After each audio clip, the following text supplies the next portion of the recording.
Hello everyone, in this video I'm reacting to Is It Too Late for Lil Nas X? And honestly, I don't think it's too late for Lil Nas X. I think he's going to make a big comeback, but let's see what this video says. Lil Nas X has finally did it. He has finally released a banger titled Hotbox after what feels like an eternity of misfires. But is it too late at this point? There's a few things working against Lil Nas X at this point. One being himself and his track record. Lil Nas X is a stunt king, and I'm not sure that the stunts he's pulled necessarily sets up a career for long-term sustainability. Controversy and pop careers go hand in hand, but I feel like in Lil Nas X's case, the gimmicks have defined him, he has not defined them. I see. In a sense, it felt like the music was playing second fiddle to his controversies. We have to acknowledge though that Lil Nas X has broken barriers for gay pop, especially as a black man. And unfortunately, that's something that will likely work against him as well. That's just a sad reality. The world is homophobic. Survive. Lil Nas X is a hybrid. He's a pop star and a rapper.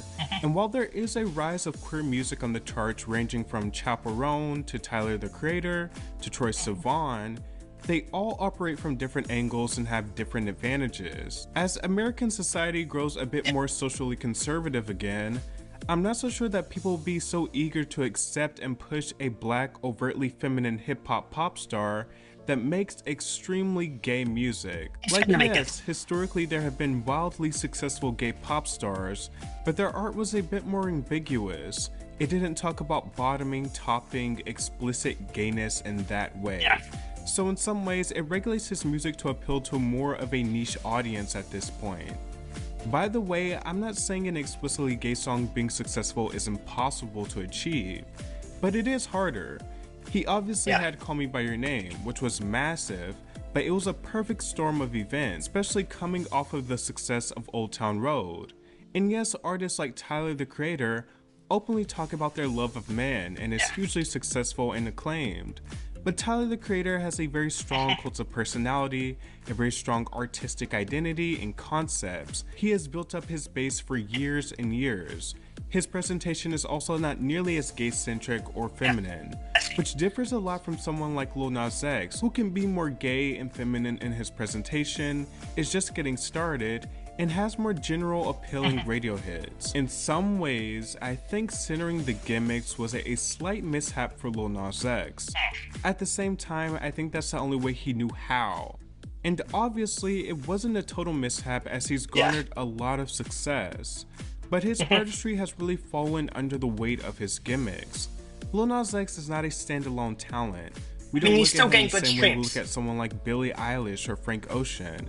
He's always played the gesture, trolled and blurred the lines of what's real and what's not, so much so that his most earnest moments have often gone unnoticed. He's not an exceptionally standout singer, rapper, or writer, but he represents a new era and a new kind of pop star, one that is heavily influenced by meme culture, and that has been an ultimate benefit and an ultimate challenge.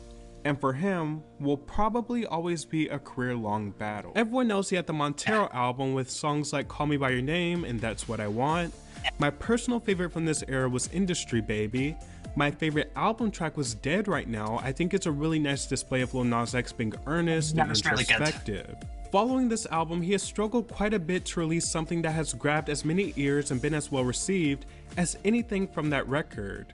It's really the song J. Christ that has done the most damage to his image, and I think turned a lot of people off. Even people who were Lil Nas X enthusiasts were like, this ain't it. He had already become an expert at pissing a lot of people off with his mega hit Call Me By Your Name, which is the song that officially established him as Lil Nas X and not just the Old Town Road guy. It's one of those moments that have been inducted into Controversial Pop Moments Hall of Fame. Him doing the lap dance on the devil, the Satan shoes, and it essentially being a message on being told that you're going to hell for being gay. I respect the message of the song, but I always thought the message itself was greater than the song. And I think for a lot of people, Lil Nas X just kind of toys the line of being a true blue pop star, but also a meme. He is not yesteryear's pop star, he is a digital pop star. A pop star that grew up online, and it overflows in his art, so much so that sometimes you don't know what is real or what is not, because he loves to troll. And while Lil Nas X has undoubtedly mastered causing controversy, I don't think he's mastered not getting lost in controversy. Cause the controversy, don't let it be the cause of you. And honestly, given Lil Nas X's track record, I thought he moved with a bit more precision, which is why it's a little surprising to me that J. Christ even happened. This guy's the social media guru, he loves to troll, he has you beat at your own game, or so he thought. There's various things wrong with J. Christ. One, it's not a good enough song to justify the controversy, and it really falls under the weight of the controversy. There's no message here, it's not a great song, and it's Lil Nas X trying to repeat the Call Me By Your Name rollout that happened literally just a couple years before this song was released. And I think at least in public perception, it painted him as a one-trick pony who might not have had many more ideas left. And for people that didn't take Lil Nas X seriously, it's just kind of like the meme has run its course. Needless to say, I think this song did a lot of damage to his public image. I often wonder if he had led with a really good song that wasn't relying on controversy, if it would have fared better. He had the song Light Again, which is fine and a well-produced dance track, but definitely not his most memorable song. It made me wonder, what is Lil Nas X without controversy or a cartoonish gimmick? Is that the most interesting thing about him? Is that where his strengths lie? More than anything, I think he's been trying to find his pocket post Montero and throwing different ideas at the wall. I was very eager when he teased Top Box. I thought it sounded good and actually lingered in my head from the snippet alone. And I think the full song delivered. I think it encapsulates a lot of the best qualities about Lil Nas X without all the bells and whistles. It's fun, it's catchy, it's a little animated, it's banking on that 2000s resurgence that we have going on right now. It sounds like a Pharrell or the Neptunes track. I love the cadence, I like the hook. It's also a 3-minute song. Lil Nas X singles can sometimes skew towards the shorter side.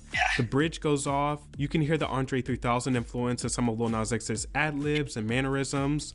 It's not a song that's reinvented the wheel, but I think it's a good, catchy pop song. It sounds like a summer hit. I hope this is the first of many bangers to come from Lil Nas X, and not only a return to form, but also a bit of an evolution, because it's needed.